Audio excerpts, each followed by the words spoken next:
Ya, selamat malam Bapak Ibu, Saudara. Shalom. Ya, puji Tuhan kita semua boleh hadir untuk belajar firman Tuhan bersama. Saudara, nanti setelah saya sampaikan materi, kita ada tes ya. Tes bagaimana kita bersikap, bertindak dengan tepat berkaitan dengan upacara kematian berdasarkan ini ya, adat Tionghoa ya. Nah, karena itu diharapkan jangan duduk terlalu belakang karena tabelnya itu tidak terlalu besar hurufnya ya. Kalau terlalu belakang nanti tidak jelas. Baik, kita akan segera memulai. Ya. Nah, hari ini saya rekam ya, bukan live ya. Jadi kita tidak ada live streaming, hanya direkam saja untuk dokumentasi.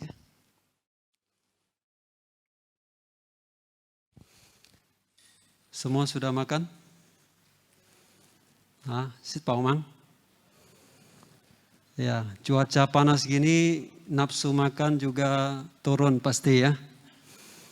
Ya, cuaca panas perbanyak makan buah, minum air putih, kurangi gorengan. Ya, tahun ini agak beda, tidak seperti 2-3 tahun yang lalu curah hujan lebih tinggi ya. Ya, tahun ini sepertinya hujannya sangat kurang. Oke, silakan. Boleh duduk. Ya, yang duduk depan nanti dapat upah ya. Bukan dari saya upahnya.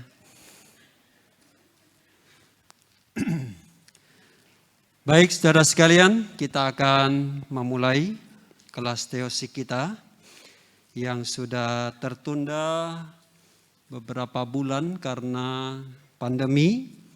Nah, diharapkan ya mulai bulan ini kita setiap bulan ya akan mengadakan kelas teosik untuk memperkuat pemahaman teologi kita berkaitan dengan hal-hal yang kita hadapi di dalam kehidupan dalam konteks Singkawang tentunya ya.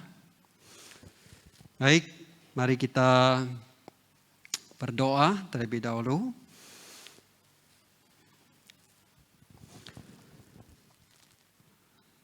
Tuhan Allah di surga yang kami sembah di dalam nama Yesus Kristus yang telah menyatakan diri dengan sejelas-jelasnya di dalam Tuhan Yesus Kristus bagi kami dan tercatat di dalam Alkitab yang dapat kami baca, kami pelajari bersama. Malam ini kami bersyukur boleh dikumpulkan di tempat ini untuk belajar kebenaran-Mu, sehingga kami mendapatkan keyakinan yang teguh dan kami dapat hidup, bersikap, bertindak dengan tepat dan benar untuk kemuliaan nama Tuhan, untuk kebaikan kami dalam menjalani hidup sebagai anak-anak Tuhan. Tuhan, kami serahkan waktu ini ke dalam tangan-Mu. Tuhan pimpin Allah Roh Kudus yang menyertai, menerangi hati pikiran kami untuk mengerti kebenaran firman Tuhan. Di dalam nama Yesus Kristus, Juru Selamat kami yang hidup, kami berdoa. Amin. Baik, saudara sekalian, sesuai dengan apa yang telah kita ketahui, bahwa malam ini kita akan bersama memahami satu topik, yaitu Alkitab dan upacara kematian orang Tionghoa. Walaupun di sini ada yang bukan orang Tionghoa, tapi karena tinggal di Singkawang, kita juga akan menghadapi upacara kematian orang Tionghoa, baik tetangga saudara atau mungkin juga keluarga besar saudara. Nah, karena itu saudara, ini adalah satu topik yang sangat penting untuk kita bersama pahami sehingga kita bisa bersikap dan bertindak dengan tepat. Saudara, saya akan mengawali dengan satu konsep tentang apa yang membuat seseorang bersikap dan bertindak, ya. Jadi ini adalah satu konsep yang umum, satu kebenaran, ya. Nah, bahwa semua tindakan dan sikap seseorang, ya, itu didasarkan pada keyakinannya, ya. Jadi tindakan kita itu bersumber dari keyakinan kita. Dan keyakinan kita itu berasal dari pengetahuan kita. Apa yang kita ketahui, dan itulah yang kita yakini, dan itulah yang akhirnya kita lakukan. Nah, ketika kita berbicara tentang orang mati, nah maka kita akan lihat, ya, apa yang sebenarnya orang Tionghoa itu yakini. Itulah yang mempengaruhi sikap dan tindakannya. Dan keyakinan mereka itu berasal dari pengetahuan mereka tentang kematian. Dan itulah yang mempengaruhi mereka melakukan berbagai upacara yang kita lihat sampai pada hari ini. Saudara, kita sebagai orang Kristen, anak-anak Tuhan, bagaimana sikap dan tindakan kita tentang orang yang sudah meninggal? Nah, kita sesuai dengan konsep, ya, yang tadi, tindakan bersumber pada keyakinan, keyakinan bersumber dari pengetahuan, maka supaya orang Kristen kita bisa bersikap, bertindak dengan benar, maka kita harus memiliki keyakinan yang benar. Ya, dan keyakinan yang benar itu hanya kita peroleh dari pengetahuan yang benar. Ya, pengetahuan yang benar itu berasal dari mana? Dari mana, saudara? Dari firman Tuhan. Firman Tuhan itu ada di mana? Alkitab. Jadi saudara, sumber dari pengetahuan kita adalah firman Allah, yaitu Alkitab. Dan itu sesuai dengan apa yang dikatakan oleh Paulus di dalam 2 Timotius pasal 3 ayat 16. Mari kita baca bersama ayat ini. Segala tulisan yang diilhamkan Allah memang bermanfaat untuk mengajar, untuk menyatakan kesalahan, untuk memperbaiki kelakuan, dan untuk mendidik orang dalam kebenaran. Saudara, dasar ini yang harus kita miliki, bahwa firman Allah lah, Alkitab lah, yang menjadi sumber pengetahuan kita, dan itu yang mempengaruhi keyakinan kita, dan itu juga yang akan menuntun kita dalam bersikap dan bertindak dengan benar. Saudara, ini sebagai awal kita harus pahami.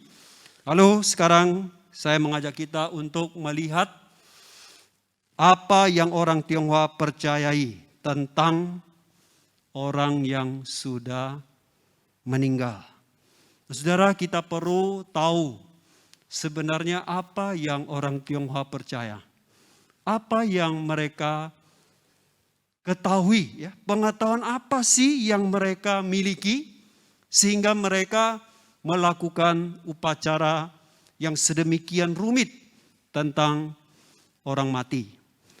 Saudara, orang Tionghoa itu percaya tentang sistem jasa mutual. Saudara di sekolah pernah belajar tentang sistem mutualisme, ya.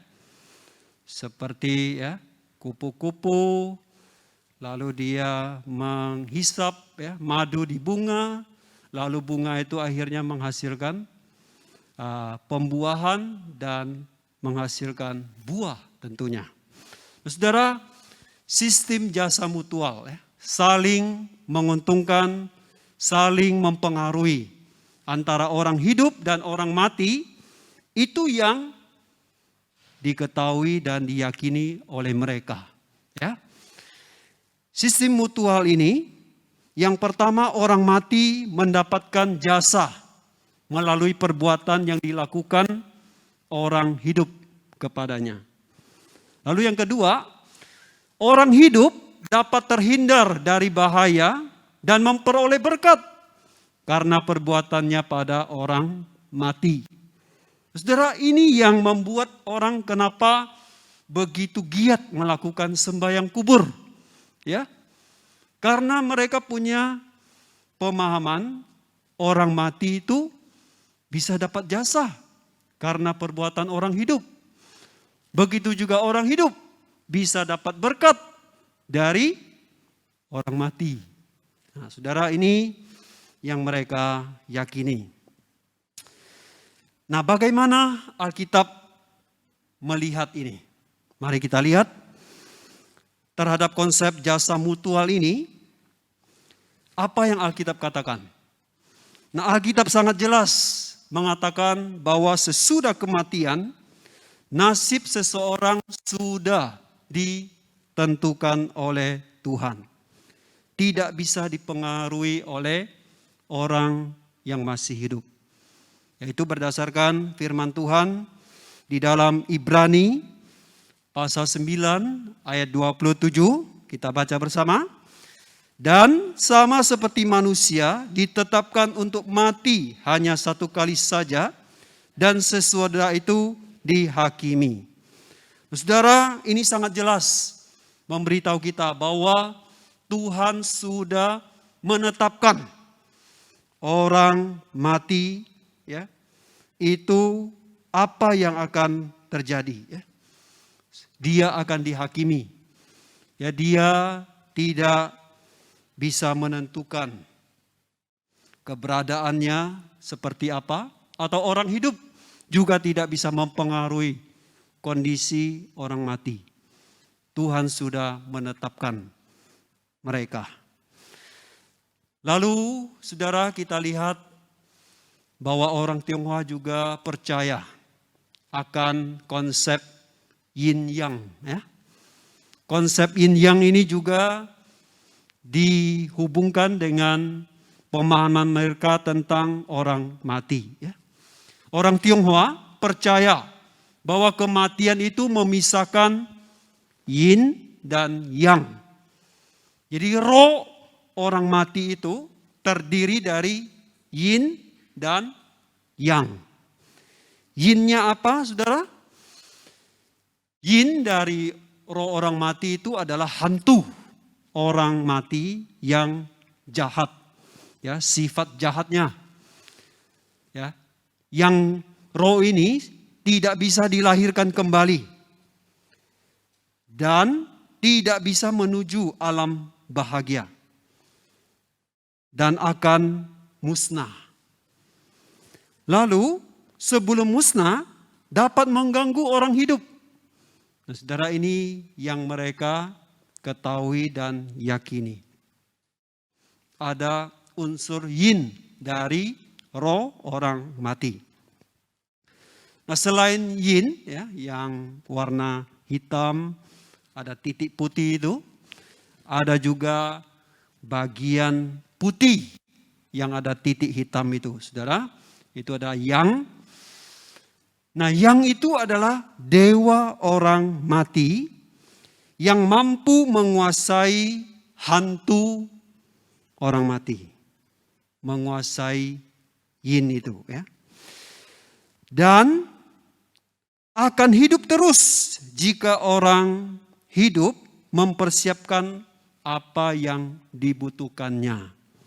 Saudara, ini yang akhirnya membuat mereka berusaha memberikan apa yang mereka pikir roh orang mati perlukan.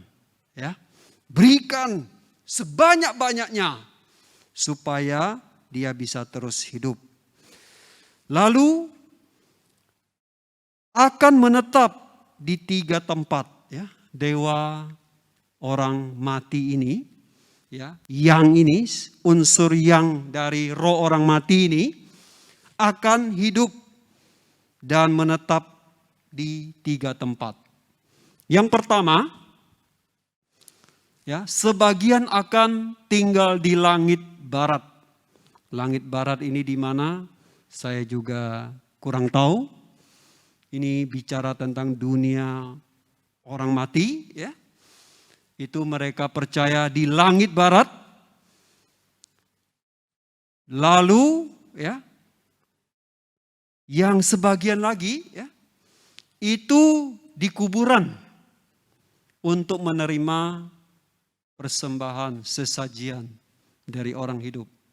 Sebagian lagi mereka akan diam di altar kuil atau kelenteng dan altar rumah yang bersama dengan leluhur mereka menerima penyembahan dari anggota keluarganya. Ya, jadi saudara, ini yang mereka percayai, ya. Makanya mengapa, ya, saya pernah ketemu masuk di kelenteng, ya. Lalu penjaganya bilang dewanya itu marga hiu, ya. Satu marga dengan saya, ya. Kenapa begitu? Karena mereka percaya bahwa yang diam, yang tinggal di altar itu adalah leluhur yang bermarga hiu, ya. Nah, saudara, itu kepercayaan mereka. Mari kita lihat apa yang Alkitab katakan berkaitan dengan nasib orang hidup dan orang mati. Ya. Siapa sih yang menentukan? Kalau tadi kita lihat itu sepertinya, ya, mereka itu ada, ya, perlu ditentukan oleh orang hidup. Nah, siapa sih yang mengatur, menetapkan, menentukan, ya, keberadaan dari orang hidup dan orang mati? Nah, Alkitab sangat jelas di dalam Roma pasal 14 ayat yang ke-9 berkata, sebab untuk itulah Kristus telah mati dan hidup kembali, supaya ia menjadi Tuhan baik atas orang-orang mati maupun atas orang-orang hidup. Roma 14 ayat 9. Jadi saudara, Yesus Kristuslah yang menentukan nasib orang hidup dan orang mati. Bukan orang mati mempengaruhi orang hidup atau orang hidup mempengaruhi orang mati. Tuhan yang menentukan keberadaan mereka. Sampai di sini, saudara bisa mengikuti? Bisa, ya? Saya berusaha menyampaikan dengan lebih sederhana, lebih singkat. Kita lanjutkan, saudara. Nanti hal-hal praktis akan kita dapatkan jawabannya di dalam tes di bagian terakhir. Kita akan lihat apa yang orang Tionghoa percaya tentang orang yang sudah meninggal. Apa yang terjadi setelah seseorang mati? Nah, saudara, pertama mereka percaya, ya, seperti yang tadi di dalam konsep yin yang itu, orang mati setelah mati, ya, dia akan memulai perjalanan ke langit barat. ke dunia orang mati.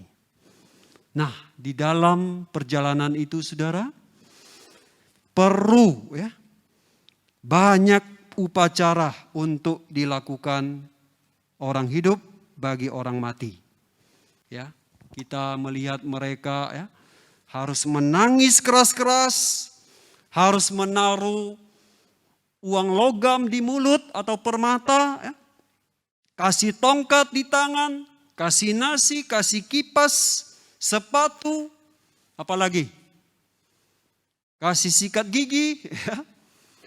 Lalu kasih ini saudara, ada air ya yang dipakai untuk cuci mayat. Air ini harus diambil dari sungai, mengikuti aliran air. Ya. Lalu ketika ya diberangkatkan, dibawa untuk dimakamkan, ya, lewati jembatan itu ya harus minta izin. Nah, saudara, banyak sekali ritual-ritual yang harus mereka lakukan. Kenapa saudara?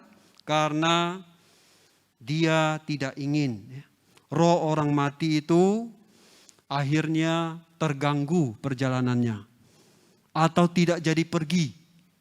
Wah, itu gawat saudara. Kalau dia tidak pergi, dia akan kembali kepada keluarganya dan keluarganya tidak akan bisa hidup tenang. Ya, pasti diganggu.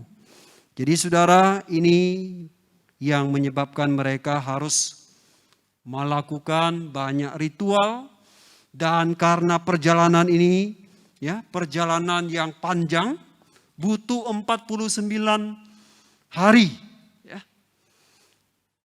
Saudara tahu ya, Cocit itu ya. Nah, itu sampai 49 hari. Lalu apalagi yang mereka percayai tentang orang yang sudah meninggal?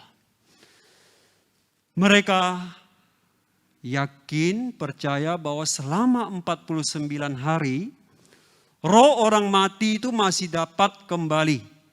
Dan jika tidak diadakan upacara, mereka akan mengganggu, seperti yang tadi saya katakan. Dan keadaan dunia orang mati sama dengan keadaan di dunia orang hidup. Nah, saudara, ini juga menjadi keyakinan mereka. Makanya ya, mereka itu melakukan ya, memberikan apa yang dunia orang hidup butuhkan, uang, makanan, pakaian, termasuk mobil, pesawat, ya. Nggak tahu ada pilotnya enggak ya. Nah, diberikan karena kehidupan orang mati di dunia orang mati sama dengan kebutuhan dunia orang hidup. Nah, saudara, mari kita lihat apa yang Alkitab katakan. Pertama, tentang orang setelah mati. Alkitab berkata, orang yang sudah meninggal, dia langsung menuju ke tujuannya. Langsung, tidak butuh waktu yang lama, dan tujuannya hanya dua, surga atau neraka. Atau juga ada penafsir yang lebih teliti mengatakan ya, itu tempatnya Firdaus, ya, dunia orang mati bagi orang percaya. Dan satu lagi ya, Hades, ya, itu dunia orang mati bagi orang yang tidak bertobat. Jadi saudara, hanya ada dua tempat ya, surga atau neraka. Langsung dalam sekejap, tidak butuh 49 hari. Ya. Itu yang Alkitab katakan, dan itu berdasarkan apa yang Yesus katakan kepada seorang penjahat yang bertobat di sampingnya ketika disalib. Aku berkata kepadamu, sesungguhnya hari ini juga engkau akan bersama dengan aku di Firdaus. Saudara, ini adalah tempat bahagia, tempat bersama dengan Tuhan Yesus. Lalu, apa yang Alkitab katakan tentang keadaan dunia orang mati? Yang orang Tionghoa katakan bahwa dunia orang mati itu sama dengan dunia orang hidup. Apakah seperti itu? Apakah seperti itu, saudara? Beda atau sama? Berbeda, sangat berbeda. Itu yang Alkitab katakan. Di dalam 1 Korintus pasal 15 ayat 40, mari kita baca bersama-sama. Ada tubuh surgawi dan ada tubuh duniawi. Tetapi kemuliaan tubuh surgawi lain daripada kemuliaan tubuh duniawi. Saya minta ayat 50, silakan yang saudari bacakan bersama dengan saya tentunya. Saudara-saudara, inilah yang hendak kukatakan kepadamu, yaitu bahwa daging dan darah tidak mendapat bagian dalam kerajaan Allah, dan bahwa yang binasa tidak mendapat bagian dalam apa yang tidak binasa. Saudara, dua ayat ini dari 1 Korintus pasal 15 sudah sangat jelas memberitahu kita bahwa orang mati dan orang hidup itu dua hal, dua kondisi yang bertolak belakang. Berbeda. Ya. Dan itu tidak hanya berlaku bagi orang percaya di sini, ya, tapi juga bagi orang yang tidak percaya atau belum Kristen. Jadi saudara, dua hal ini ya bisa membuat kita menyimpulkan bahwa apa yang mereka percaya itu sebenarnya salah. Itu bukan keyakinan dan bukan pengetahuan yang benar. Nah, sekarang saya lanjutkan sebelum kita masuk di dalam tes kita. Saya akan masuk ke dalam inti dari topik kita malam ini, yaitu upacara kematian. Mari kita pahami sebenarnya apa yang menjadi keyakinan di balik upacara kematian mereka. Yang pertama, orang Tionghoa itu percaya adanya dewa-dewa dan setan-setan yang dapat mengganggu orang mati. Ya, ada dewa atau setan yang mengganggu roh orang mati. Saudara, apakah itu benar? Mari kita kembali kepada Alkitab sebagai sumber pengetahuan yang benar. Ya, apa yang Alkitab katakan? Minta yang saudara baca bersama dengan saya. Oleh kematiannya, Kristus memusnahkan dia, yaitu iblis yang berkuasa atas maut, dan supaya dengan jalan demikian, ia membebaskan mereka yang seumur hidupnya berada dalam perhambaan oleh karena takutnya kepada maut. Jadi saudara, Kristus telah melucuti senjata iblis. Iblis atau setan, ya, atau dewa lah, apalah ya, roh jahat lah, mereka tidak punya kuasa atas roh orang mati. Baik roh orang mati yang bertobat atau yang tidak. Setan gak punya kuasa.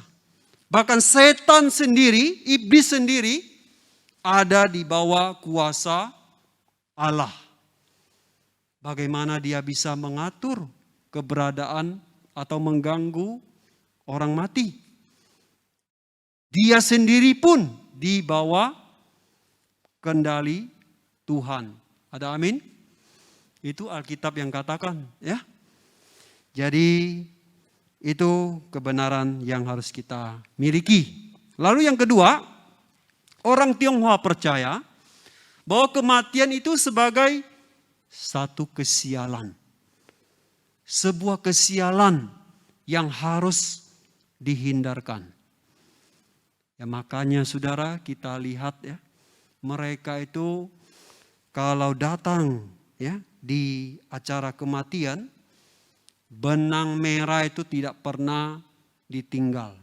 Ya. Benang merah di mana-mana, diikat di mana-mana. Dan kalau saudara pulang, saudara harus bawa benang merah. Apakah saudara bawa benang merah pulang?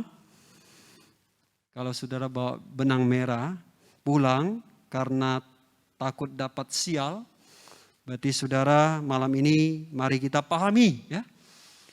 Pahami apa yang Alkitab katakan ya. Mari kita lihat apa yang Alkitab katakan di dalam Pengkhotbah pasal 9 ayat 5 dan ayat 6.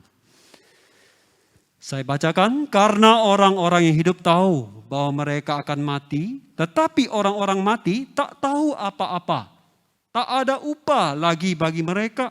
Kebencian dan kecemburuan mereka sudah lama hilang. Dan untuk selama-lamanya tak ada lagi bahagian mereka dalam segala sesuatu yang terjadi di bawah matahari. Jadi saudara, sekali lagi, seperti yang tadi sudah kita baca firman Tuhan, bahwa Alkitab mengajarkan orang yang sudah mati langsung ke dunianya.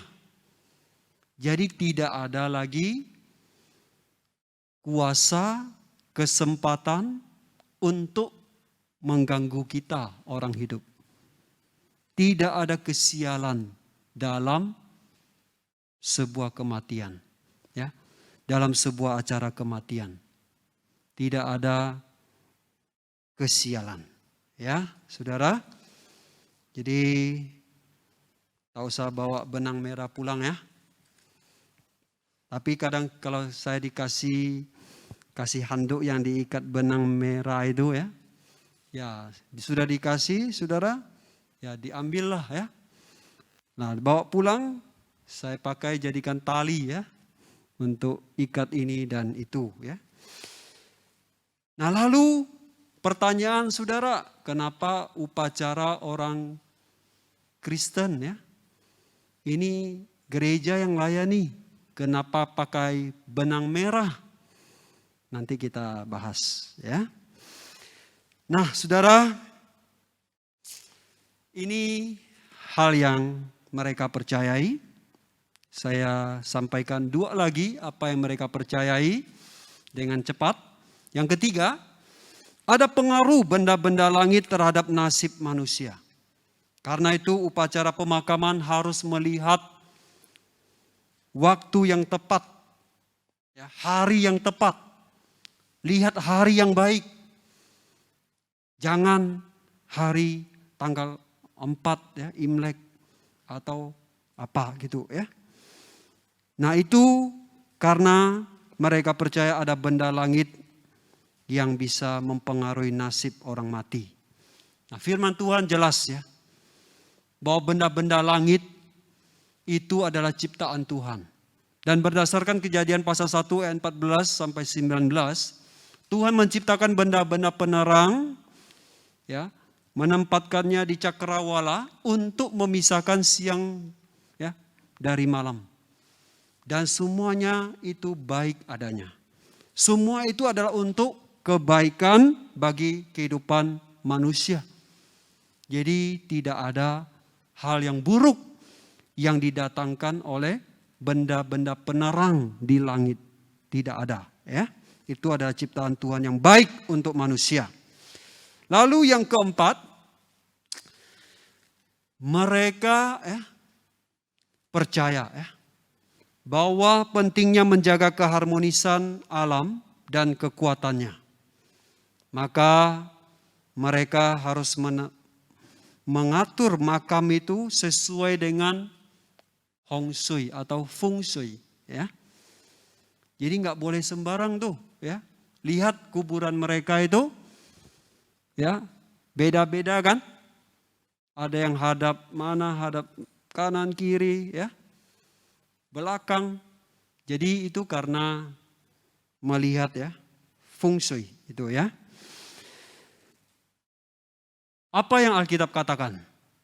Alkitab di dalam Kejadian pasal 1 ayat 26 sampai 28 itu memberitahu kita bahwa manusia diciptakan Allah serupa dengan Allah. Serupa dan segambar dengan Allah. Dan Allah perintahkan supaya manusia berkuasa atas seluruh bumi, atas alam dan segala isinya. Jadi saudara, alam ini untuk kebaikan kita. Alam ini nggak punya kuasa atau kekuatan yang bisa mendatangkan hal yang buruk. Ya, manusia diberikan kuasa atas alam. Kalau kita pelajari tentang feng shui, sebenarnya asal usulnya itu untuk mengatur kehidupan manusia dengan lebih sehat, lebih aman. Sebenarnya itu asal usulnya. Bukan dengan pemahaman yang mistik seperti ini. Jadi saudara, kita pegang apa yang Alkitab katakan ya. Oke, sekarang sebelum kita masuk hal yang lebih praktis ya, dan ini sebenarnya sudah sangat praktis untuk kita terapkan ya, yaitu berkaitan dengan acara perkabungan. Bagaimana ya sikap tindakan kita ketika menghadiri sebuah perkabungan orang yang meninggal ya, yang belum percaya kepada Tuhan ya. Nah, bagaimana harusnya kita bersikap? Nah, saudara, kehadiran di dalam perkabungan itu penting. Setuju, saudara? Saya lihat saudara ya, jemaat sekalian, kita semua ya, tidak takut-takut ya untuk menghadiri sebuah perkabungan orang Kristen. Tapi tidak tahu ya, apakah saudara ketika menghadiri perkabungan orang Tionghoa yang belum Kristen, saudara juga menghadirinya dengan baik. Nah, saudara, hadir di perkabungan mereka itu penting. Kita tidak boleh memisahkan atau menjauhkan diri dari mereka ya. Lalu ketika kita hadir, tentu kita harus menghindari hal-hal yang bertolak belakang dengan iman Kristen. Seperti yang tadi kita sudah pahami. Ya, nanti kita akan lihat saudara, di dalam tes-tes itu ada elemen-elemen di dalam upacara perkabungan yang kita perlu hindari. Yang ketiga, tunjukkanlah sikap hormat dan simpati kita kepada mereka. Ya. Lalu ketika kita berdoa, apakah pernah berdoa di depan jenazah orang yang belum Kristen? Pernah, saudara? Nah, kalau berdoa disarankan untuk buka suara. Karena kalau saudara tidak buka suara, dia akan pikir macam-macam ya. Pikir saudara mendoakan orang mati. Ya. Jadi kalau mau berdoa, doalah dengan buka suara. Bahwa saudara mendoakan orang hidup, mendoakan keluarganya, bukan mendoakan orang yang sudah terbaring di dalam peti mati. Ya. Lalu jangan cepat-cepat pergi, ngopi dulu ya. Duduk dulu, ngobrol bersama dengan keluarga duka. Ini penting ya. Belajar dari Pak Achan ya. Sama Pak Akun ya. Ya, sering-sering ya untuk ngobrol dengan mereka. Baik saudara, itu hal-hal yang perlu kita perhatikan. Lalu upacara kematian anggota keluarga kita yang tidak percaya harus bersikap seperti apa? Harus bagaimana kita bersikap ketika ada anggota keluarga kita yang belum Kristen meninggal? Orang tua kah? Atau saudara kah? Ya. Nah saudara, kita perlu perhatikan beberapa hal. Yang pertama, tunjukkan sikap hormat dan rendah hati, dan kita tidak menghakimi mereka. Lalu berusahalah jelaskan alasan kenapa kita tidak mengambil bagian dalam upacara yang tidak sesuai iman Kristen. Ya, saudara, jangan tolak tanpa penjelasan. Tolak tanpa alasan. Saya selalu sarankan, jangan waktu meninggal baru kita hadapi. Sebelum anggota keluarga kita meninggal, pasti ditandai dengan bertambahnya usia, ya, sakitlah, apalah. Ya. Jadi saudara, masa di mana anggota keluarga kita sakit atau sudah tua, sudah 70-an, 80-an, sebenarnya itu masa di mana kita harus menggunakan dengan baik untuk memberitakan Injil kepadanya dan juga menjelaskan kepada keluarga kita yang belum percaya bahwa kalau orang tua kita, saudara kita meninggal dengan menggunakan cara bukan Kristen, saya akan bersikap begini dan begitu. Dan saudara harus jelaskan sebelumnya. Jangan sudah terjadi, mereka sedang berduka, saudara menolak ini dan itu, baru saudara katakan, emosi akhirnya timbul dan terjadilah pertengkaran yang tidak diharapkan. Ya. Itu pentingnya, saudara. Lalu, tunjukkan sikap hormat dan simpati kita ya. Itu sudah tadi ya. Nah, tidak boleh kita menarik diri dari acara perkabungan. Ya. Kita harus mengambil bagian. Mungkin saudara bisa ikut menyampaikan berita duka. Lalu saudara juga bisa ikut menerima tamu yang datang. Saudara juga bisa ya, membantu dalam pekerjaan rumah yang tentunya tidak berhubungan dengan mistik kepercayaan mereka. Ya. Banyak hal bisa kita lakukan. Jangan menjauhkan diri. Oke, saudara. Lalu ini juga penting, saudara.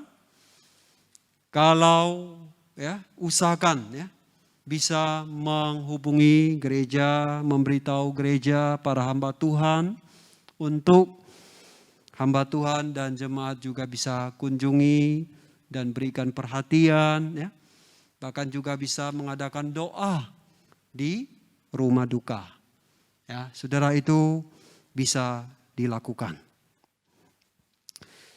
Baik, itu. Nah, saudara, terakhir saya sampaikan tentang upacara ya. Ini ya, upacara perkabungan ya. Setelah penguburan ya. Setelah penguburan. Jadi ini juga harus kita hadapi, betul? Setelah di makam, dikubur, masih banyak acara yang tadi kita sudah tahu ya. Karena mereka percaya bahwa roh orang mati itu masih belum ke langit barat itu, ya, ke dunia mereka. Masih butuh 49 hari. Nah, karena itu mereka dalam 7 hari pertama, setiap hari mereka akan menyembah 2 kali. Lalu hari ke-7, ya, mereka akan menyembah, ya, 7 kali dengan ada bosong, ya, yang memimpin upacara membakar, ya, bakaran, lalu mengundang roh orang mati itu datang dan diam di altar untuk disembah oleh keluarga. Lalu hari ke-49, roh orang mati itu tidak mengganggu lagi. Ya. Pada hari tersebut diadakan perjamuan buat semua keluarga dan persembahan untuk orang mati. Dan setelah itu mereka berhenti memberi persembahan kepada roh orang mati. Lalu hari ke-100 itu adalah akhir dari masa kabung. Tidak ada lagi tanda kabung, boleh potong rambut, boleh potong kuku, ya, dan sebagainya. Nah, saudara, terakhir kita lihat sebenarnya apa yang orang Kristen kita ini harus bersikap berkaitan dengan acara setelah penguburan, ya. Nah, yang pertama, memperingati orang mati itu tidak salah. Tidak bertentangan dengan ajaran Alkitab. Ya. Kita boleh memperingati atau mengenang orang atau keluarga kita yang sudah meninggal. Ya. Boleh saudara adakan acara untuk memperingati leluhur kita. Lalu yang kedua, orang Kristen boleh menghadiri upacara peringatan yang diadakan oleh keluarga yang belum Kristen. Boleh, ya. Tapi perhatikan, kita perlu hindari hal-hal yang tidak mencerminkan kepercayaan kita sebagai orang Kristen. Ya. Saudara boleh hadir, sekali lagi jangan menjauhkan diri dari mereka. Lalu yang ketiga, ya, mengadakan kebaktian peringatan. Ya. Mengadakan kebaktian peringatan itu ada 3 hal yang perlu diperhatikan. Ya. Waktu kita mengadakan kebaktian peringatan, ya, kita harus hindari kesalahpahaman. Disarankan jangan pakai hari ke-7 atau hari ke-49. Nah, biasanya ada keluarga Kristen yang mengadakan hari peringatan itu di hari 40, ya, hari ke-40. Jadi kan tidak sama dengan mereka, ya. Itu baik, ya. Lalu yang kedua, undanglah anggota keluarga yang belum percaya supaya mereka juga bisa mendengar Injil, ya.